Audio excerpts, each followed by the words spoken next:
Chase Elliott took the bottom lane on a 4-lap shootout restart at Texas Motor Speedway, got a push from Hendrick Motorsports teammate Alex Bowman, cleared Denny Hamlin off turn 2, and held on to win the WRIT 400, presented by Liqui Moly by 0.407 seconds on Sunday, May 3rd, 2026.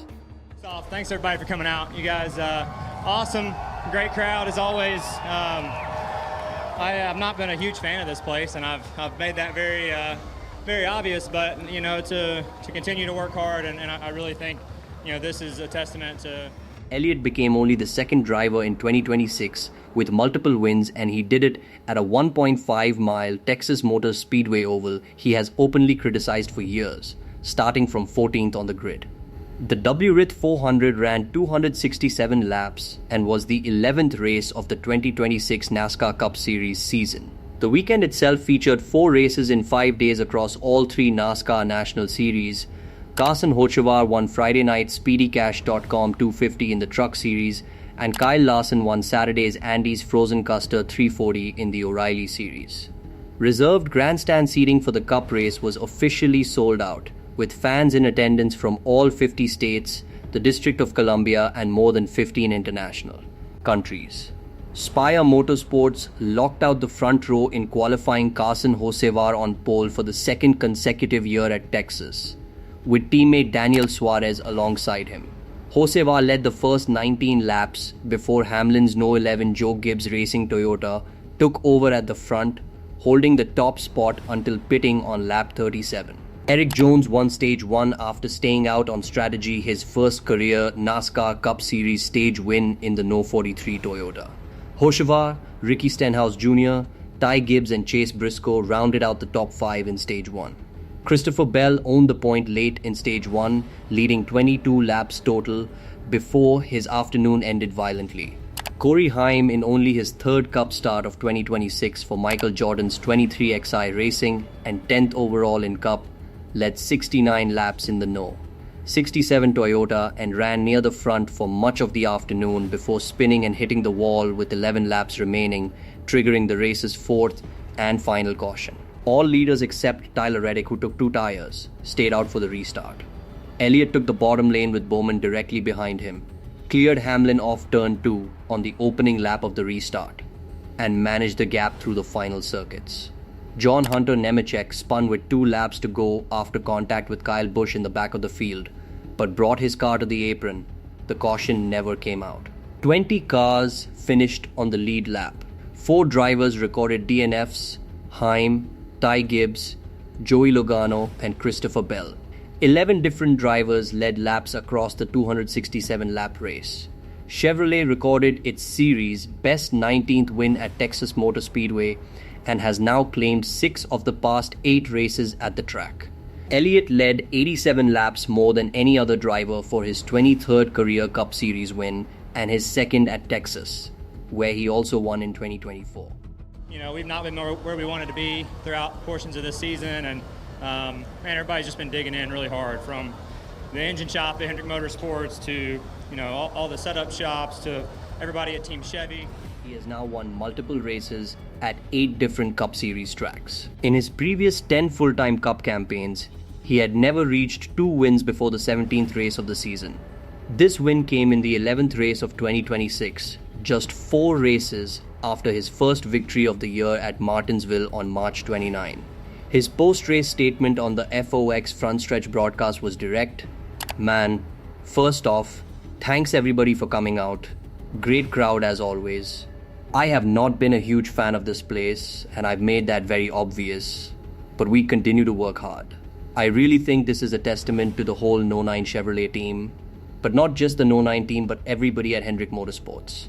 We've not been where we wanted to be throughout portions of the season, but everybody's just been digging in really hard, from the engine shop at Hendrick Motorsports to all the setup shops and everybody at Team Chevy. It's just crazy. As much as we've struggled at Texas, to have won 2 races here now in the last few years is pretty wild. Just super grateful for all the people that helped make this possible." On the restart decision, Elliott explained, "The bottom had been winning out on a lot of the restarts. I felt like, man, if I didn't get clear off of 2, I was going to be in a lot of trouble. Fortunately, Alex gave me a great push, was able to execute turns 1 and 2, get clear, and then just kind of manage the last few laps. He also addressed his long-standing public criticism of Texas Motor Speedway directly.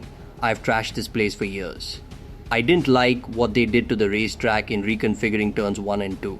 It was so fun for me, and obviously there's some selfish opinion in that too, because I thought it was a really strong track, and then it turned into not a strong track at all. When crew chief Alan Gustafson came on the radio mid-celebration, Elliott recalled, he came on the radio and said, "Two-time Texas winner." I thought, I'll be damned. On the early season momentum, Elliott said, it was really cool to get a win as early as we did at Martinsville. Now to have 2 this early in the year is really special. He immediately added, long year. Lot of racing left we'll try to build on. The crashes that shaped the race require a detailed account. Christopher Bell led 22 laps and was running near the front when Todd Gilliland's no. 34 front row Motorsports Ford spun off turn 4 on lap 68. Bell attempted to shoot the gap on the low side, got clipped, and slammed hard into the outside retaining wall on the front stretch, the damage to the no. 20 Joe Gibbs Racing Toyota was terminal. He finished 38th and last in the 38 car field. Bell described it, it's a bummer, but I'm still thankful. I'm thankful that I get to drive really fast race cars, thankful that I got to lead laps today, thankful that I get to drive for Joe Gibbs Racing. I was a couple of feet away from having a good day. But yeah, it's going to turn around at some point. It was another one of those 50-50 calls. Me and Denny were side by side and I saw him spinning and Denny lifted and I thought that I could shoot the gap on the bottom. And I thought I did shoot the gap on the bottom, but I got clipped. On lap 93, William Byron's spin triggered a yellow flag pit cycle. Defending Texas winner Joey Logano was going approximately 180 mph when he barely avoided Byron's spinning car. But on pit road, the front left of Logano's car was crushed when he could not avoid Cole Custer's stopped car, with Ty Gibbs pulling out ahead. Logano's day ended on pit road. His winless streak now stands at 36 races. Logano said, "There was nothing I could do. I couldn't stop in time. Been a tough year, to say the least." Separately, Kyle Larson fighting an ill-handling no. 5 Chevrolet looped his car into the turn 2 wall on his own during stage 2, ending his day early. Larson has not won a Cup Series race since April 2025 at Kansas. The full podium, first, Chase Elliott, no. 9, Hendrick Motorsports Chevrolet, 87 laps led, 23rd career win, second win of 2026. Second, Denny Hamlin, no. 11, Joe Gibbs Racing Toyota, 0.407 seconds back, runner-up to Elliott for the second time in 2026, having also finished second at Martinsville in March. Hamlin said, "I got the first part of the restart really well, just he got that push from the 48 right there, right entering turn 1, and it was just enough to slow my momentum and pick his momentum up. These mile and a halves have been really good for us on this 11 team and all of the Toyotas really." Third, Alex Bowman. 48, Hendrick Motorsports overcame a lap 93 spin to deliver back-to-back third place finishes. Said, "We struggled in practice, but we qualified well. This team chipped away at it all day. Proud of the pit crew. They did an awesome job." Fourth, Tyler Reddick took 2 tires on the final stop, has won 5 of the first 11 races of 2026 with a commanding points lead. Reddick said, "All in all, it was a solid day. It was nice to go for it there with 2 tires, just had a couple passes that took a little longer than they needed to, and that was the difference." Fifth, Chris Busch, his first top 10 finish in 17, starts at Texas, a track less than an hour from his hometown of Prosper, Texas. Sixth, Daniel Suarez, and 7th, Carson Hocevar.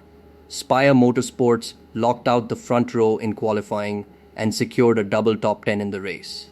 The 2026 championship standings after Texas, Tyler Reddick holds a commanding lead with 5 wins, the only driver in the field with more than 2 victories. Hamlin sits second in points, Elliott third. Christopher Bell drops 4 spots to 13th, his 5th consecutive race without a top 5 finish, having slid from 6th in points after Las Vegas in mid-March. Hendrick Motorsports now holds 3 wins in 2026. Corey Heim led 69 laps in only his third Cup start of 2026, a number that will not go unnoticed for a 23-year-old who was the Truck Series champion in 2025. The Cup Series heads next to Watkins Glen International, the 2.45-mile road course in upstate New York, where Shane Van Gisbergen won in 2025 and Reddick won the first road course race of 2026 at the 2.4-mile Circuit of the Americas on March 1.